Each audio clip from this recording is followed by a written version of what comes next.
Assalamualaikum warahmatullahi wabarakatuh. Saya Siti Lailatul Rohmah dan teman saya Syaiful Haris. Kami dari kelompok 13 akan menjelaskan materi kami yang berjudul Gharib dan Mushkilat.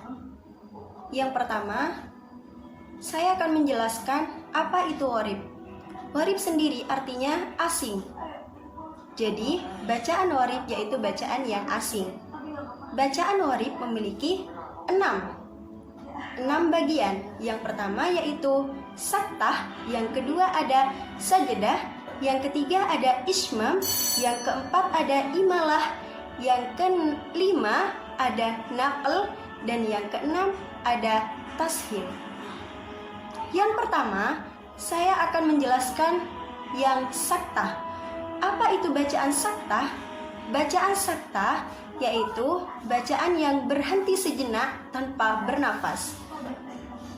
Cara membacanya yaitu berhenti sejenak dengan tanpa bernafas. Berhentinya bisa 1 sampai 2 ketukan. Bacaan saktah di dalam Al-Quran terdapat 4 tempat atau di dalam 4 surat. Yang pertama yaitu terdapat pada surat Al-Kahfi, Yasin, Al-Qiyamah, dan juga Al-Mutaffifin.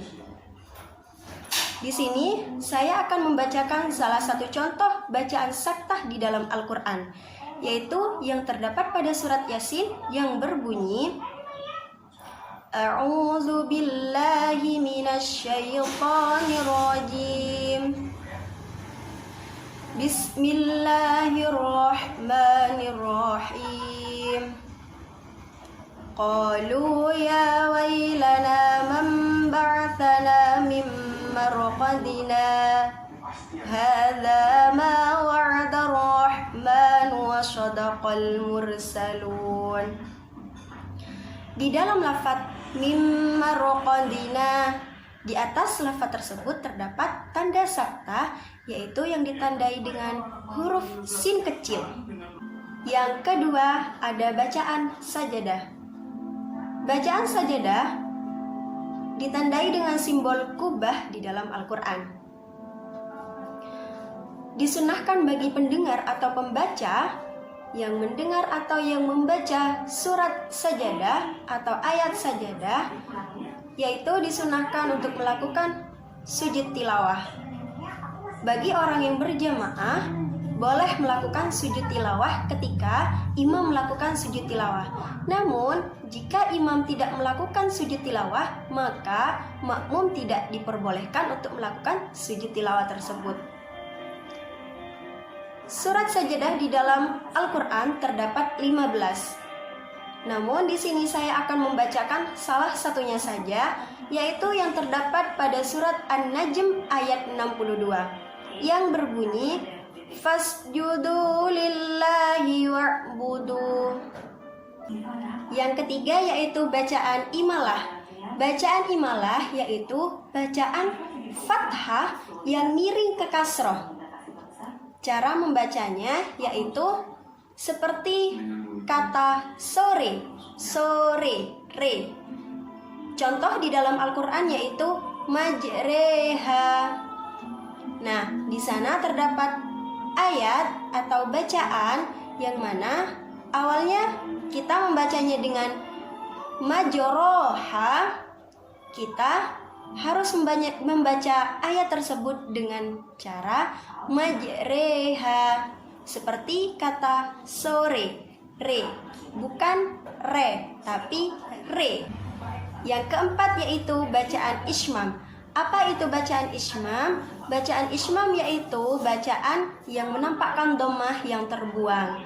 Jadi dalam Al-Quran terdapat kata la ta'manna, kita harus membacanya menambah nu, seperti menambah nu namun dengan isyarat bibir dengan tanpa suara. Cara membacanya seperti ini. Perhatikan bibir saya. La ta'manna, la ta'manna. Jadi kita seperti melafalkan la ta'manunna, namun nu itu hanya dengan isyarat bibir tanpa bersuara. Kita ulangi lagi. La ta'manna. Yang kelima yaitu bacaan naql. Apa itu bacaan naql? Bacaan naql yaitu bacaan yang memindahkan simbol atau baris kasroh dari huruf hamzah atau alif kepada huruf lam.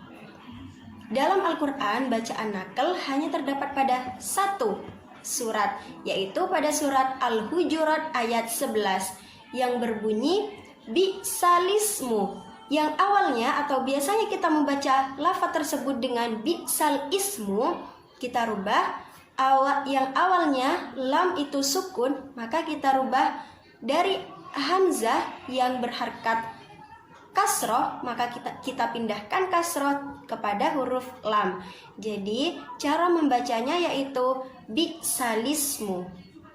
Jika kita membacanya tetap dengan cara membaca bi'sal ismu, maka itu adalah bacaan yang salah. Jadi kita harus merubahnya dengan membaca bi'salismu. Yang keenam, ada bacaan tashil. Tashil itu memiliki dua bagian, yaitu ada tashil wajib dan tashil jaiz. Yang pertama, tashil wajib terdapat hanya pada satu surat di dalam Al-Quran. Terdapat pada surat Fussilat pada ayat 44 yang berbunyi Ar-Jamiyyu Wa'arabi. Di dalam surat Fussilat ayat 44 terdapat lafaz yang tulisannya yaitu Ar-Jamiyyu.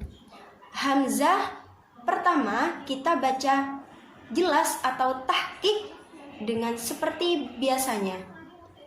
Dan hamzah kedua kita samarkan seperti ha.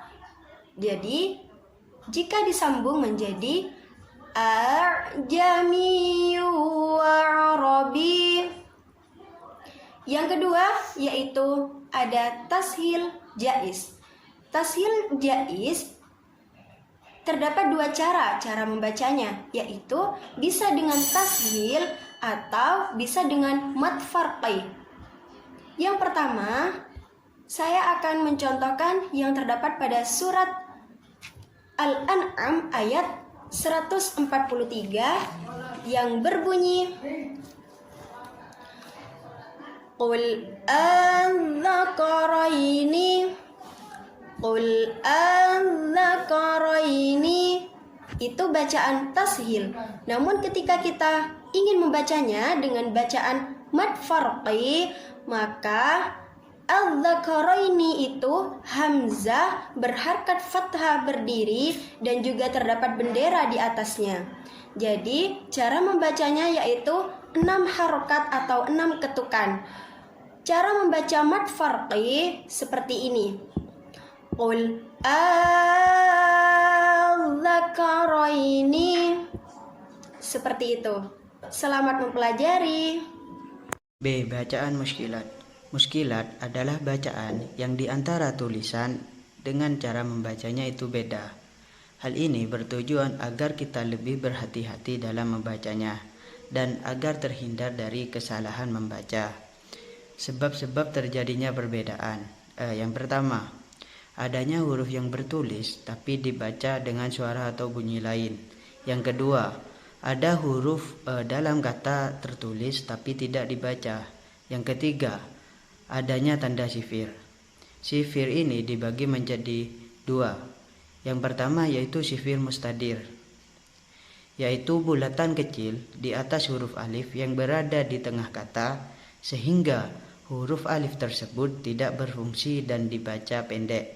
Yang kedua yaitu sifir mustahil, yaitu bulatan lonjong di atas alif yang berada di akhir kata yang memiliki fungsi jika wakof maka dibaca panjang dan jika wasol dibaca pendek. Sekian presentasi dari kelompok 13, kurang lebihnya mohon maaf. Wallahul muwaffiq ila aqwamit thoriq. Assalamualaikum warahmatullahi wabarakatuh.